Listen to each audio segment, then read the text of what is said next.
There's an old saying in business that you don't get a second chance to make a first impression. Hi, I'm Marty Gould. Today we're going to talk about the smallest, but perhaps the most critical of all business marketing tools, the business card. This little 2.5 by 3 inch piece of cardboard is the first impression that most people get of a business and of you when you're making a call on them or you're networking or meeting for the first time. And I had an experience when I was speaking out in Las Vegas recently where I was handed a whole bunch of cards from people who had attended my seminar. Lots and lots of cards, and really all I wanted to do was to database these cards so I could email market to everyone who had attended the conference. As I started to read these cards, I realized there was a big problem with a lot of them. Some of them were missing critical information. Others of them were so confusing it was hard to sort out the information to figure out what was what. And in many cases, the cards were incredibly difficult to read and they left a very bad first impression. So I thought, well, maybe we have to get back to basics on marketing and start with the most critical information and the best reasons why to put certain information in a layout on a business card. You know, in Japan, the business card is not just a way to identify somebody. It is an incredibly important part of how people do business. Actually, in Japan, you know, business can't take place until business cards have been exchanged with the utmost respect. A business card establishes a person's station and status in Japan. It's an intensely hierarchical culture. Not having a business card in a very fundamental way means that you simply don't exist. The Japanese expect you to take time to carefully read and memorize all the pertinent information. They're really considered an extension of the individual, not just a tool to help you find somebody after you've met them. So in this aspect, I thought it was very important that everyone take a little bit more time to consider how their business cards are laid out, what they say, and the impression that they leave with people about your business and you as an individual. So I thought one of the best things that we could do is to meet with somebody who is an expert at the design and implementation of business cards to figure out what you might be able to do to help improve the business cards that you have. So I'm joined today by an old friend and a very good graphic designer, Paul Osborne. Paul is the principal of Paul Osborne Design in Ohio. He's been doing this work for more than 30 years, I believe, right, Paul?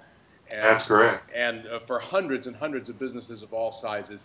And so I thought what we do is to talk to Paul a little bit about what goes into the design of a business card and what differentiates between a good card and a bad card. So Paul, let's start out by talking about this element, this very small graphic design, which is only 2 by 3.5 inches, 2.5 by 3 inches in size. That's a design challenge. What is it that you do when you're looking at that little space in terms of making sure that there's a really good design, one that really works?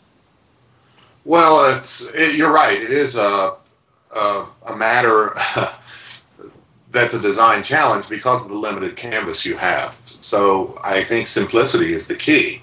You have a certain amount of information that you have to get on there, and you have to put it in a pleasing way, in a way that's easy to read.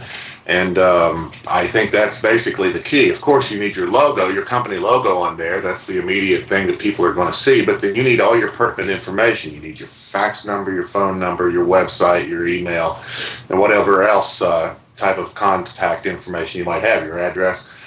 So it can be a challenge, but let's not forget our name. We would need that on there too, wouldn't we? But yes. It is a challenge, but it's something that, if done well, it can be a point of interest, a point of contact, and it can be something that leads to more business, of course. What is it that most people do that you see when they come to you with their current business card and want to get an improved product? What are some of the common mistakes that you see when they present these cards to you?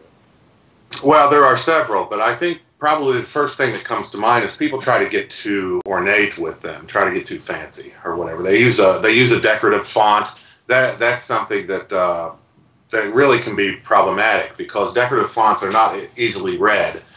They're for display type situations, but also the logo either is not present. Maybe they've used some standard stock, something from a company far away, where they just get a fancy stock and put their information on it. I believe that you have to have your representation on there, your logo, and a lot of times the information is cluttered. Like they don't use the type of with their type font. they're not using enough leading, they're filling the space too full with information, that kind of thing. A lot of people try to print their own, actually design their own and then print them on their own laser printers because they think it's cheap or fast or whatnot. What are some of the dangers of doing that? Well, the dangers of that is that it does not look professional. An inkjet or laser output of a card, it just does not look professional. You go to, and business cards are not expensive when it comes to printing. I think, you know, you go to a printer and you have it designed, well laid out or whatever, you can get 500 business cards for not very much money. Now, where you have your money is in a good design. That's key. But if you're in a corporate situation now, of course, that's probably taken care of for you. But if you're a self-owned businessman and or in a small company, you're going to need to seek professional help. Because I believe that's critical. You know, your first impression is going to be the one that lasts, and most of the time, business cards are your first impression. Now, the other thing that a lot of business, especially small businesses, do is they go to the printer and have the printer lay it out. And sometimes they're not really fully aware of what the level of design expertise is at the print shop. Yeah, that's true. Printers print. They're rarely are they designers. Now, some printers will have a designer on staff, but usually if you're going to go to a printer for a business card, you're going to get something very vanilla, not something that probably represents you well right out of the gate. A designer, though, will sit down and listen to you and take in all the information, see what kind of business you are, see what kind of person you are, and then design around that. It is a key, I believe. The designer's great asset is the knowledge that he has about you. And so he's going to find out that information, see what kind of person you are, what kind of business you run, and then he's going to design around that. I think that's pretty important, because when we represent ourselves, that's exactly what we want to do. We want to represent ourselves. I got a number of cards from attendees at the last seminar that were foldover cards, and I found those, oh, here they are over here. And I found those very interesting. These were glossy cards, and then they're folded over. I found that it was interesting in both cases. On these two foldover cards, they left off critical information, like neither one of them had their address on here. It's amazing. But they really like the idea of the extra real estate. And you know, this particular card, it's got photographs on the front and back, and then it's got listings of logos and everything. Tell me about when you think that a card like this is appropriate, if at all. I think it's rarely appropriate. I think what you're looking at is a very limited brochure. If I'm going to make a brochure, I'd make a full side. I wouldn't make it 2 by 3.5. You know what I'm saying? So, but sometimes it's maybe your situation is going to dictate something like that. Maybe there's a critical line of products that you have to show, that or certain services that you have to show, and simply one side of a 2 by 3.5 is just not going to get the job done. You may have to go over to the back side to show your services and products. A fold over, yeah, I guess if you have enough information, like some people, you know, they have several corporate offices, several phone numbers and that. I guess if you have enough information, a fold over can work for you.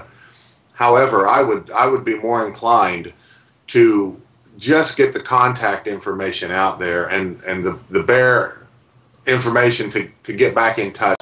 And if they need to see more, send them a brochure. I think that's a very smart piece of advice. With regard to this printing on both sides of the card, I found a number of cards where people put some of their contact information on one side and some of it on the other, whether it was a web address or an email address. And I thought about this from a couple of standpoints. One was just how people utilize business cards when you hand them to people, but also the number of people these days who are using electronic card readers who scan these cards into their Outlook contact information online, that causes a real problem if the contact information is on two sides. So I'd like to talk about that from both perspectives, Paul, and what you think about it from a design sense and then just from a practical standpoint.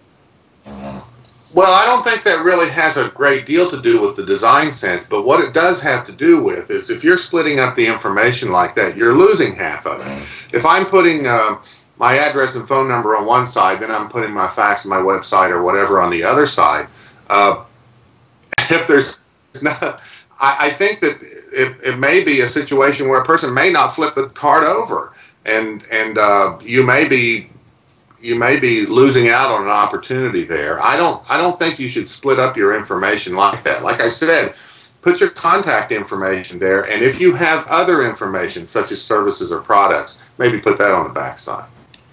So let's talk for a minute about how somebody gets feedback as to whether or not their card is adequate. And I equate it maybe sometimes to, finding out you have bad breath. I mean, nobody wants to tell you, you're the last person to know. So I'm wondering, how do you go about getting honest feedback about whether or not your business card is really up to snuff? Well, I think you probably have to have a really good friend, that's going to tell you the truth. But I don't know that you will, unless somebody is just a jerk and will just tell you outright that your stuff is lousy. I think the only way to know it is to actually pursue it and see, like something such as this. In other words, they've had an opportunity by meeting you, and you're providing them some information. You need to research a little. Things like this. Now it has come to their attention that maybe their business card is not up to snuff or something, then they need to research and see what they can do about it. And I suppose that if you got a phone call from a business owner and they wanted an evaluation, you or graphic designers would be happy to take a look at it, especially if they could send it to you online, right? Oh yeah, absolutely. I'm more than happy to evaluate and look at something someone has, and I'm willing. I would be very kind, but I would be as honest as I could be about telling you what I see is right or wrong with it and that kind of thing. What should a business owner be prepared to pay for a graphic designer to design their new card?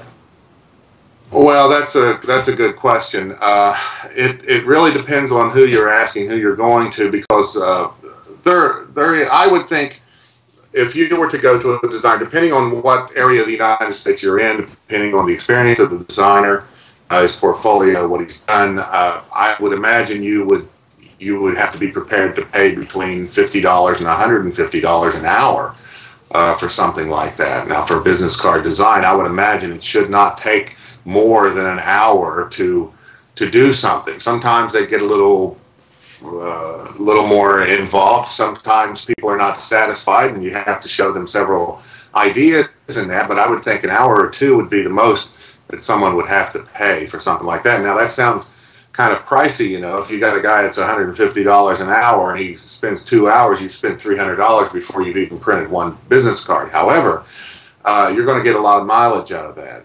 That's going to last you a good long time, and it's going to represent you well. And I think it's money well invested.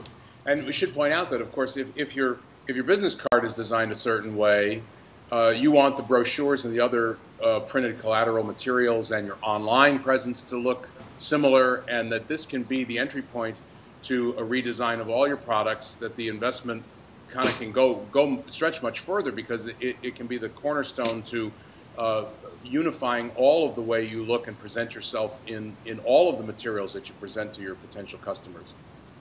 Absolutely. Matter of fact, that's the perfect scenario. If all of your stuff represents you in the same way, if you use the same colors, if you use the same design scheme, the same fonts, the same type of handling of the graphic design, everything that you put out there says the same thing. I think that's very important. Everything must say the same thing.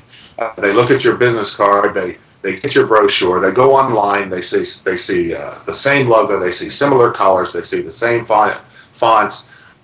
They know that this is you. Matter of fact, they can look at one glance and say, "Oh yeah, that's that guy I saw at that seminar." They know it's you, and immediately everything is coordinated well. Everything comes together in their mind very well. Makes it easier for them to remember you as well.